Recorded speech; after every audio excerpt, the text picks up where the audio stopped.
नमस्कार. मीराला निरूपाचा खूपच राग आलेला असतो. मीरा स्वतःशीच म्हणत असते, आता मला शांत बसून चालणार नाही. आता मला लवकरात लवकर सासूबाईंना धडा शिकवावाच लागेल. आधी या सासूबाईंना वठणीवर आणते, मगच यांना सोडवते. इकडे मीराने येऊन इन्स्पेक्टर साहेबांना फोन केलेला असतो आणि मीराने त्यांना सांगितलेलं असतं, गायकवाड सर प्लीज तुम्ही आमच्या घरी येऊ शकाल का? तेव्हा लगेच गायकवाड सर बोलतात, अहो मीरा मॅडम तुम्ही काळजीच करू नका, मी तुमच्या घरी येतो. आणि मीराने फोन ठेवलेला असतो. इकडे देविका निरूपाला म्हणत असते, वाह आई वाह, तुम्ही तर त्या मीराची चांगलीच जिरवलीत. अहो तिने तर सगळे पैसे गोळा केलेले तिच्या नवऱ्याला सोडवण्यासाठी, पण तुम्ही आयत्या वेळेला खोडा घातलात आणि सगळं काही आपल्या इच्छेनुसार करून घेतलं. त्यावेळेला लगेच मोठ्यानी निरूपा बोलते, तुला काय वाटलं देविका मी सहजासहजी शांत बसेन? काही झालं ना तरीसुद्धा मी शांत नाही बसणार. अगं मला तो पनवती या घरातच नको आहे. काही झालं तरीसुद्धा मला तो पनवती या घरातून बाहेर पाहिजे आणि त्यासाठी मी काही करेन, कोणत्याही थराला जाईल, पण त्या पनवतीला या घरात परत येऊ देणारच नाही. तेव्हा मात्र निरूपा खूपच चिडलेली असते.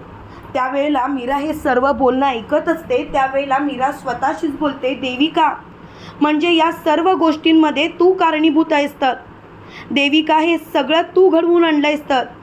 देविका यासाठी मी तुला कधीच माफ करणार नाही. नाही ना तुला अद्दल घडवली तर नावाची मीरा नाही. आता तर तू बघच मी काय करते ते. मी गप्प बसणारच नाही, पण तुझी लायकी तुला दाखवून देईन. तेव्हा मात्र मीरा खूपच चिडलेली असते आणि मीराला खूपच राग आलेला असतो. मीरा मोठ्याने बोलते, पुरे आता तर मला कोणाचं काहीच ऐकायचं नाही. एक गोष्ट मात्र मला कळून चुकले की आता काही झालं तरी यांना अद्दल मात्र घडवायलाच पाहिजे. तेवढ्यात तिला सुधाकरराव दिसतात. त्यावेळेला मीरा सुधाकररावांना हाक मारते आणि सुधाकररावांना बोलते, बाबा मला तुमच्याशी एक गोष्ट बोलायची आहे. तेव्हा सुधाकरराव बोलतात, बोल ना. त्यावेळेला मीरा सगळा घडलेला प्रकार सांगते. त्यावेळेला सुधाकरराव खूपच चिडतात आणि मोठ्याने बोलतात, खरंच या निरूपाचं काय करावं ना तेच मला कळत नाही. ही निरूपा कधीच सुधारणार नाही आणि कधीच सुधारू शकत नाही. खरं सांगायचं तर या निरूपाला अद्दल घडवल्याशिवाय आता आपण गप्प बसायचं नाही. त्यावेळेला मीरा बोलते, बाबा त्यासाठीच मी गायकवाड सरांना बोलवलं आहे. माझी सासू मला जाच करते, मला छळते.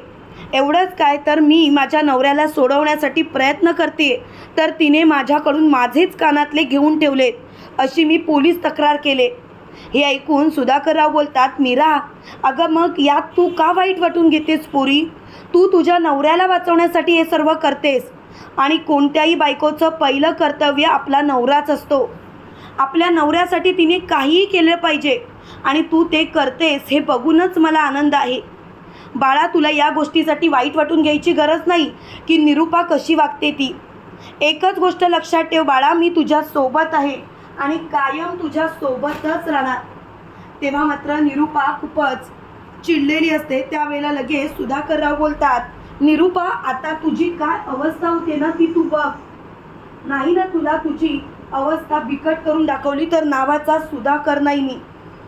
त्यावेळेला लगेच निरूपा बोलते, द्या द्या हिलाच साथ द्या, नाहीतरी तुम्हाला तेच पाहिजे ना.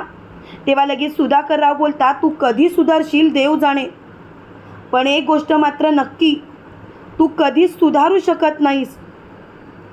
त्यावेळेला मात्र निरूपा खूपच चिडलेली असते आणि तिला खूपच राग आलेला असतो. शेवटी निरूपाला खूप राग आल्यामुळे निरूपा मोठ्याने बोलते, काय करणार आहेस तू? मी नाही तुला घाबरत. तुला जे काही करायचं आहे ना ते तू कर, मला काही एक फरक पडत नाही. पण एक गोष्ट मात्र लक्षात ठेव, काही झालं तरीसुद्धा तू सुधारणार नाहीस म्हणजे नाहीस. तेव्हा मात्र निरूपा खूपच चिडचिड करत असते. तर इकडे आपल्याला असं पाहायला मिळतं, तेवढ्यात तिथे गायकवाड सर आलेले असतात आणि गायकवाड सर आल्यानंतर निरूपाची बोलतीच बंद होते. निरूपा बोलते, इन्स्पेक्टर साहेब तुम्ही इथे काय करताय? तेव्हा मीरा बोलते, मी बोलवलंय. त्यावेळेला लगेच गायकवाड सर म्हणतात, मीरा मॅडम काय तुमची तक्रार आहे तुम्ही सांगा. त्यावेळेला लगेच मीरा बोलते, गायकवाड सर, खरं सांगायचं तर मला यांच्या विरोधात तक्रार करायची आहे आणि मी माझ्या वकिलाला सुद्धा तसं सांगितलं आहे. आता तर मला माझ्या सासूबाईंच्या विरोधात तक्रार करावीच लागेल. त्यावेळेला निरूपा बोलते, तू काय बोलतेस कळतंय का? अगं जरा विचार करून बोल, तुझ्या तोंडातून असे शब्द तरी कसे निघू शकतात? त्यावेळेला लगेच मीरा बोलते, जसे की तुमच्या तोंडातून निघताय. मला मुळात तुमच्याशी वाद घालायचाच नाही आहे बाईसाहेब, आणि मुळात तुमच्याशी बोलायचंच नाही आहे. इन्स्पेक्टर साहेब यांना अरेस्ट करा, कारण ही बाई मला छळते, मला त्रास करते. एका सुनेला न्याय वेगळा तर मला न्याय वेगळा. खरं सांगायचं तर माझं कानातलं या बाईने घेऊन ठेवलं आहे. तेव्हा मात्र निरूपा मोठ्याने बोलते, गप्पा बस, उगाच काही बोलू नकोस. हे घे ग बाई तुझं कानातलं, आणि मी तुला कसला जाच करते. तेव्हा सुधाकरराव बोलतात, इन्स्पेक्टर साहेब करते ही बाई जाच. खरं तर या बाईला चांगलाच धडा शिकवला पाहिजे, हिची लायकीच ती आहे. तेव्हा देविका बोलते, बाबा तुम्ही काय बोलताय कळतंय का? यामुळे आईंना कायमचं जेलमध्ये जावं लागेल. कळतंय का बाबा तुमचं काय वागणं चालू आहे ते? अहो जरा विचार करा तुम्ही, खरंच तुमच्या या वागण्याचा त्रास होतोय. त्यावेळेला लगेच सुधाकरराव बोलतात, जाऊ देत ग मीरा, कशाला काळजी करतेस तू? आणि तसंही हिला काही एक फरक पडत नाही. हिला स्वतःचं तेच खरं करायचं आहे आणि तू नको लागूस. आणि देविका, तुला जर का तुझ्या सासूची एवढी काळजी वाटत असेल ना, तर तू तुझ्या सासूला सांग बरं का नीट वागायला. उगाच नको त्या कारस्थानात तिला साथ देऊ नकोस, कारण ते कधीच सक्सेस होणार नाही.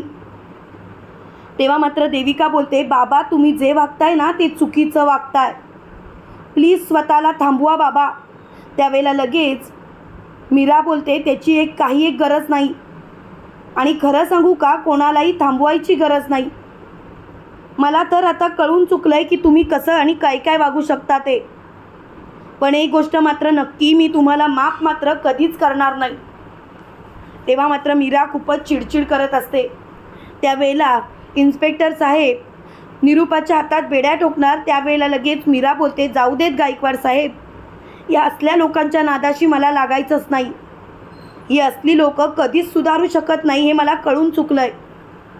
आता फक्त मला एकच गोष्टीचा विचार करायचा आहे, ती गोष्ट म्हणजे लवकरात लवकर या बाईच्या नाकावर टिचून माझ्या नवऱ्याला सोडवायचं आहे. आणि तेव्हा इन्स्पेक्टर साहेब बोलतात, मीरा मॅडम तुम्ही अजिबात काळजी करू नका, आम्ही सगळेजण तुमच्या सोबत आहोत आणि कायम तुमच्या सोबतच राहणार. तुम्हाला अजिबात काळजी करायची गरज नाही. त्यावेळेला मात्र मीरा खूपच खुश असते. मीरा बोलते, गायकवाड सर तुमचा हात माझ्या डोक्यावर आहे, म्हणून तर मी सगळ्या गोष्टींना सामोरं जाऊ शकते. तेव्हा इन्स्पेक्टर साहेब असं बोलताच निरूपा इन्स्पेक्टर साहेबांना बोलते, तुम्ही काही काळजी करू नका, मी काही तिला जाच वगैरे करत नाही. तुम्हाला काय वाटतं मित्रांनो, खरोखर मूर्ख निरूपाला मीराने चांगलाच धडा शिकवला का? कमेंट करून नक्की कळवा. आणि असेच मालिकेंचे नवनवीन अपडेट पाहण्यासाठी व्हिडिओला लाईक, चॅनलला सबस्क्राईब करायला विसरू नका. थँक्यू.